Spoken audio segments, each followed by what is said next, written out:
Hello, my name is Steve Wilson, and I'm with AdventHealth Sports Medicine and Rehab. Welcome to this complimentary Zoom webinar in partnership with the City of Palm Coast Parks and Recreation, Staying in the Game Tennis Elbow Injury Prevention. I'm here with AdventHealth Sports Med and Rehab occupational therapist and certified hand therapist, Gary Robinson, and he will review the biomechanical issues related to tennis elbow and the preventative everyday actions you can do to reduce and avoid its occurrence. Please be sure to post any questions in the chat, or you can use the Q&A button at the bottom of the screen, and we'll try to answer as many as we can at the end of the presentation. And with that, I'll just throw it over to Gary. Gary, thank you so much for joining us today. Thank you, Steve. I really appreciate it. Thank you, everybody who attended. As Steve was saying, I'm an occupational therapist and certified hand therapist. I've practiced in orthopedics and trauma for over 20 years. I'm originally from Texas, but have been in Northeast Florida since 2019. Was hoping to get away from cooler weather, but it seems like Mother Nature has another plan for us right now. And having said that, I am going to share my screen with you and we'll get right to it.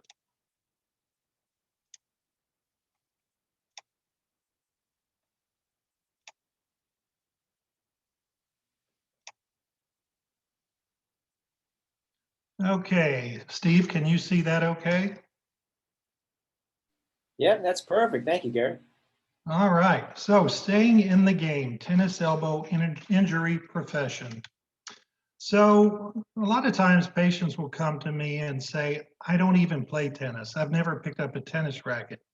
And I'll tell them that over my career of over 25 years, the vast majority of the patients I treat for tennis elbow have never picked up a racket in their life. Now, here in Northeast Florida, we have a large population that do play tennis and or pickleball.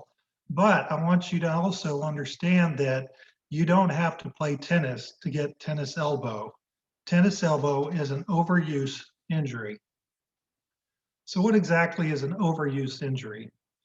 According to the Mayo Clinic, it's an overuse injury is any type of muscle or joint injury, such as tendonitis or a stress fracture that's caused by repetitive trauma. An overuse injury typically stems from two things: training errors, which are things that can occur when you do too much physical activity too quickly, going too fast, exercising for too long, or simply doing too much of one type of activity. These can strain your muscles and lead to an overuse injury. A lot of times we hear the term weekend warrior. If you don't do an activity regularly and then dive into it full throttle, a lot of times you'll experience these overuse injuries. We're not going to spend a lot of time on the training errors part of it. What I do want to get into is the technique era, because I believe that this is where the majority of the cases of tennis elbow or lateral condylitis derive from. Improper technique can take a toll on your body if you use poor form as you do a certain strengthening exercise, swing a golf club, or throw a baseball, for example.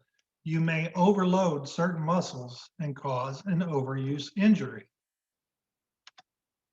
What is tennis elbow? Tennis elbow, according again to the Mayo Clinic, or lateral epicondylitis, is a painful condition that occurs when tendons in your elbow are overloaded, usually by repetitive motions in the wrist and arm. And if you look at this slide that I have here, one thing that I try to help people understand is it's not what's going on in your elbow, even though that's where you feel the pain. Where the problem is involves your wrist and your hand. What you do every day with your wrist and hand leads to tennis elbow or elbow on the pain on the outside of your elbow. So when you're doing just everyday activities of daily living, what you're doing is you're loading the muscles of your body. In this particular case, what you're doing, I want you to look at these pictures carefully. In each one, I'm picking up my golf bag with my palm down. I'm picking up a bag of birdseed with my palms down. I'm picking up a bag of groceries with my palm down. Just everyday activities can lead to tennis elbow. Some more examples: when you're unloading mulch or getting ready to lay the mulch in your beds, and you grab the bag by the top of the bag with your palms down, picking up a bucket and carrying it from one place to another. And again, the picture of us picking up the bird seed. Again, your palm is down and you're loading those muscles on the back of your forearm that anchor to your elbow, and that's where the pain is coming from. Shopping. How many times have you just picked up a grocery bag like this? Or a lot of us like to make fewer trips, so we'll hold 5 or 6 grocery bags in each hand like this. Or when you're picking up your purse or your briefcase. These are the things that can continue to aggravate and lead to tennis elbow. And then again, general lifting, getting in and out of the airport, trying to put a suitcase in an overhead bin. Anytime I travel, I can't tell you how many times I see this occur. People lifting their bags, hoisting it up overhead, and trying to bring it up and then bring it down the same way. And then again, lifting the golf bag with the palm down. So if you think about it, there are so many things you do every single day that are using improper mechanics that can lead to this condition. So what do I do to prevent it? Well, in theory, it's very, very simple. Turn your palm up. Every time you lift your grocery bags, your suitcase, your golf bag, your gym bag that holds all your gear, anything that you lift, if you will just turn your palm up and put that weight into the palm of your hand, you can recover from tennis elbow. I'm an example. I had it for over 10 years. I had heard people say, including physicians, it'll just go away. But after 10 years, I was tired of waiting. So I made the changes that I kept telling my patients to make over the years. I'm a man and I'm stubborn and I accept that. I don't want you to suffer because I was stubborn. So it's a very simple thing. And if you will put it into practice today, I can assure you, you will start seeing the pain in the outside of your elbow being alleviated. It takes time. It takes a lot of practice.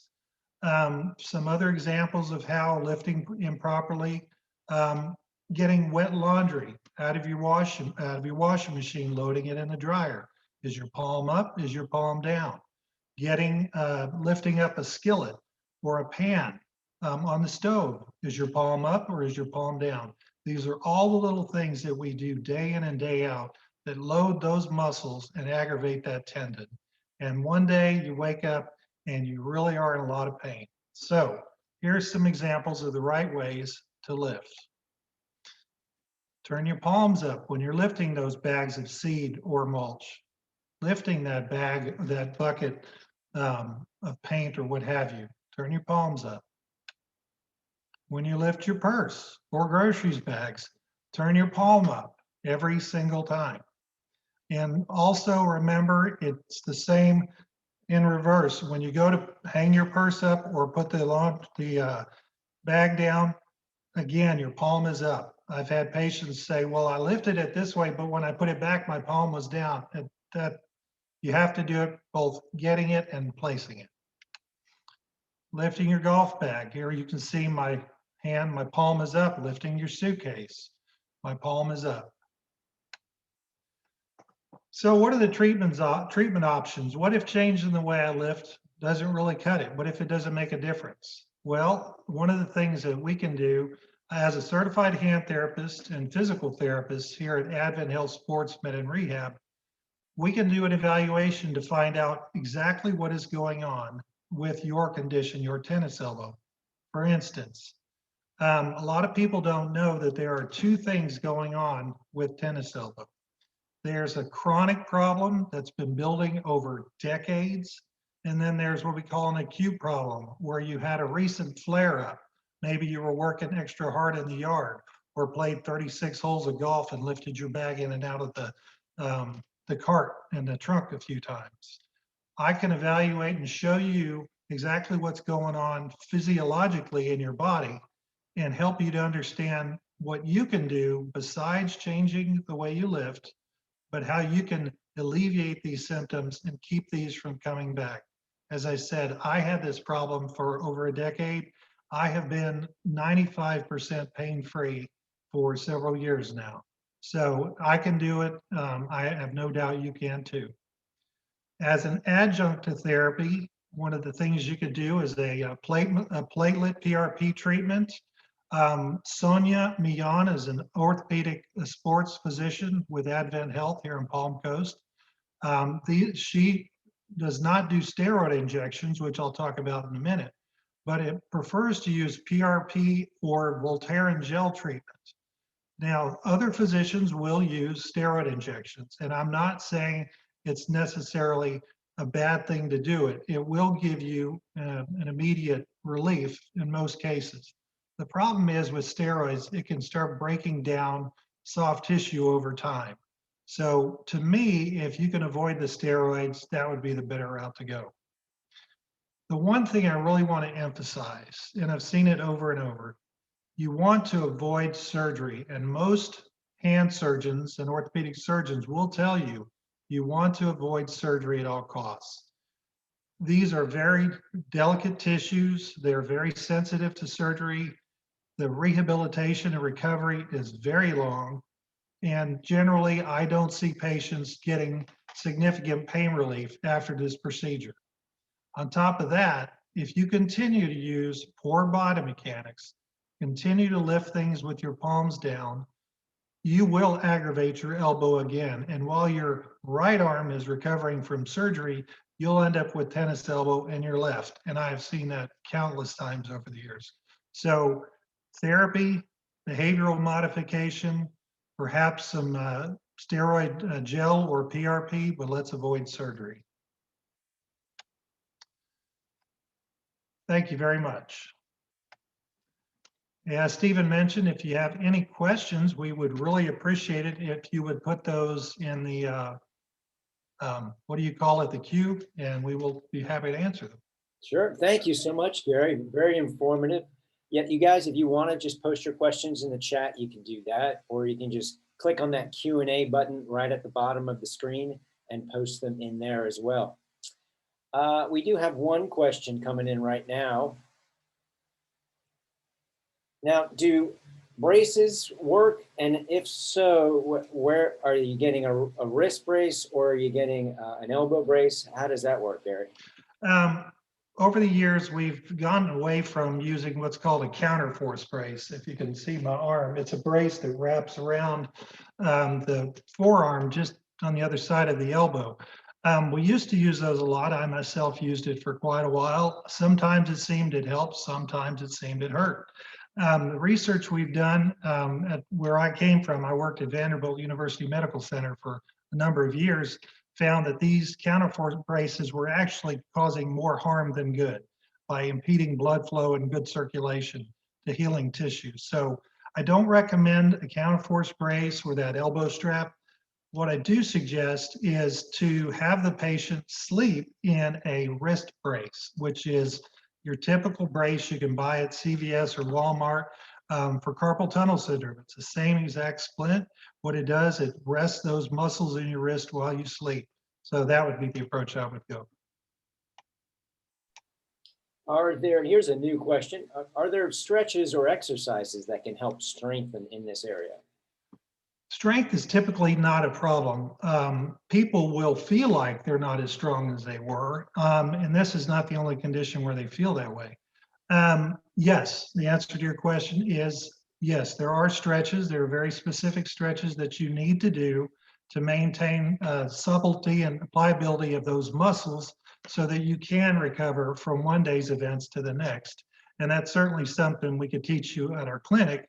And that's part of the protocol that we use to treat this. So as far as strengthening, there are studies that show that eccentric loading is beneficial in treating this. I won't say that it's a big part of my treatment. I haven't found that I have to use it for recovery, but we will teach you these exercises. Good question. Okay, we've got another one coming in as well. Is there a population more at risk for developing tennis elbow? Is there an age range where it's more prominent? As is the case with most musculoskeletal injuries, it's usually between the ages of 40 to 50, 55. It happens more in women than it does in men, but I think it really depends on the population. We have so many very active people, seniors in the Palm Coast, Flagler County area. They stay active. It's so impressive to see how active they are. So I guess I could say that here in Palm Coast, I see far more women with it than men, but some of that may be the fact that men just don't get help, whereas women do. Thank you for that answer. We've got another one coming in. Do I need to make an appointment or can I make an appointment directly with your clinic, or do I need a referral from a primary care physician if I think I have tennis elbow? That is an excellent question. I am an occupational therapist, so I have to go with a physician's order in order for you to be seen by me. It can be your family practitioner, orthopedic surgeon, your nurse practitioner, PA. I just need an order, and then I can treat you.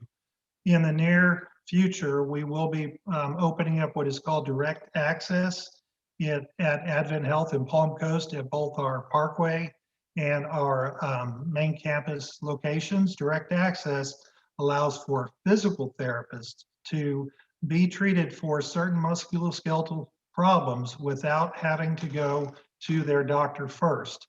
Again, I'm an occupational therapist, so I can't do that, but if a physical therapist is able to treat you for this, direct access will open that up. And as soon as that's opened up, we will let the public know.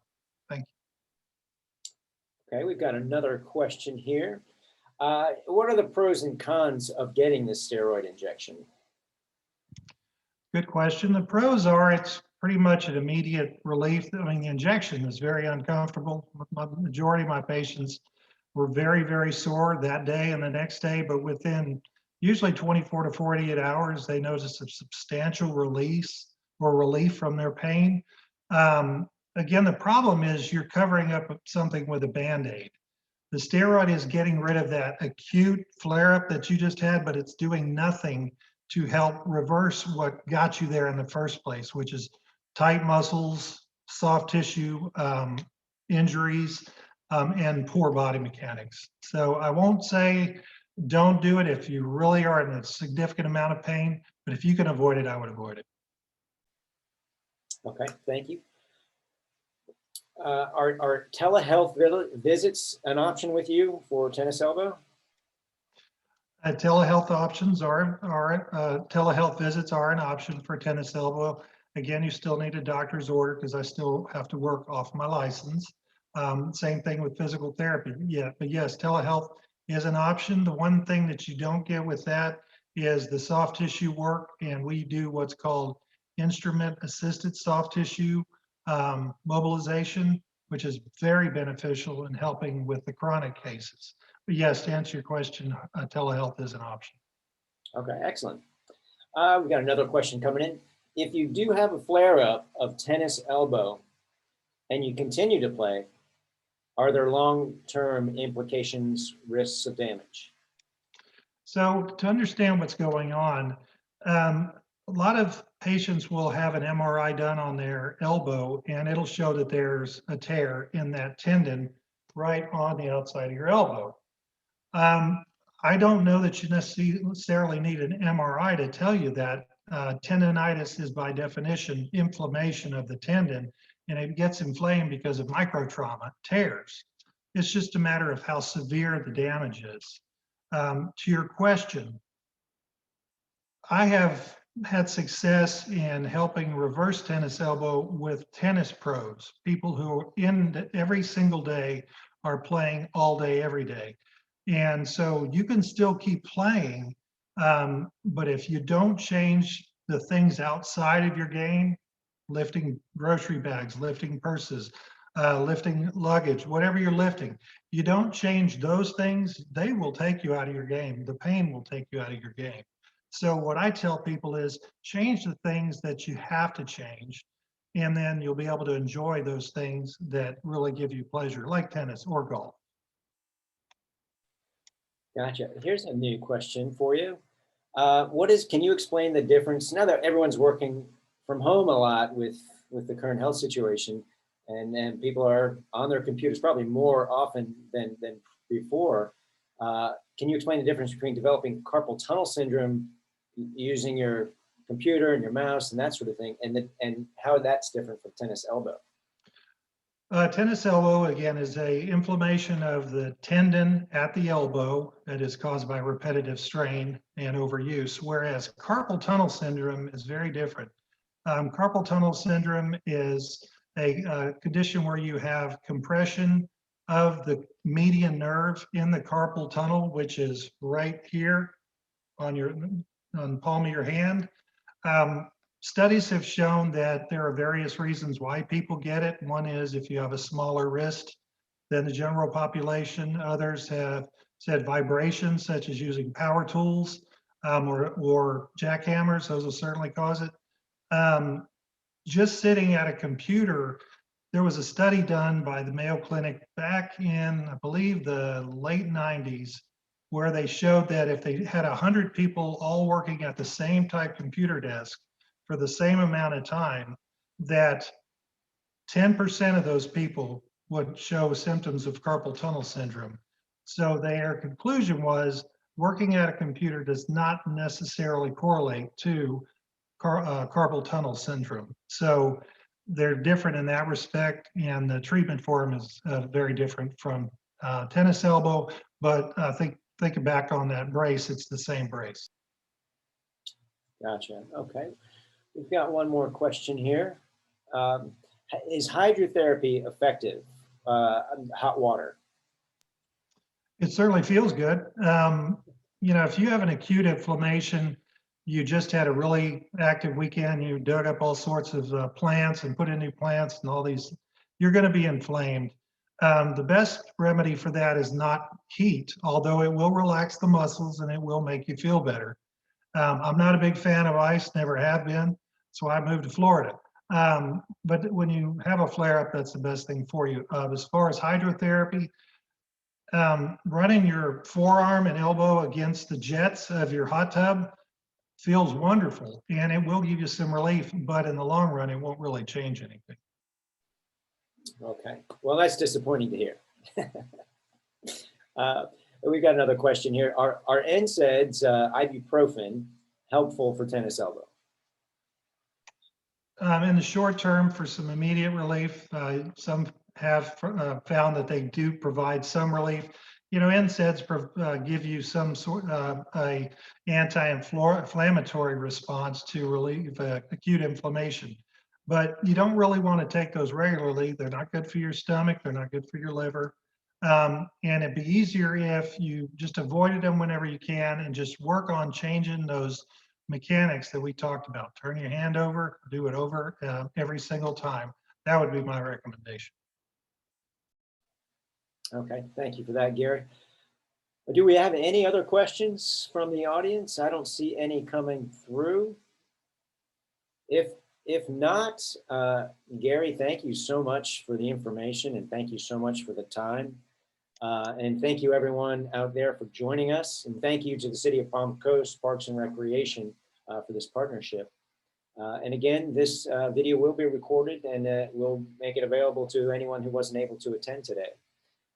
Thanks again, Gary. Thank you. Thank you so much. I really appreciate it. And I hope this provides some relief and helps some of you out there who attended, and share it with your friends. I think that they'll appreciate it. Definitely share it. Thank you, Gary, and thanks everyone.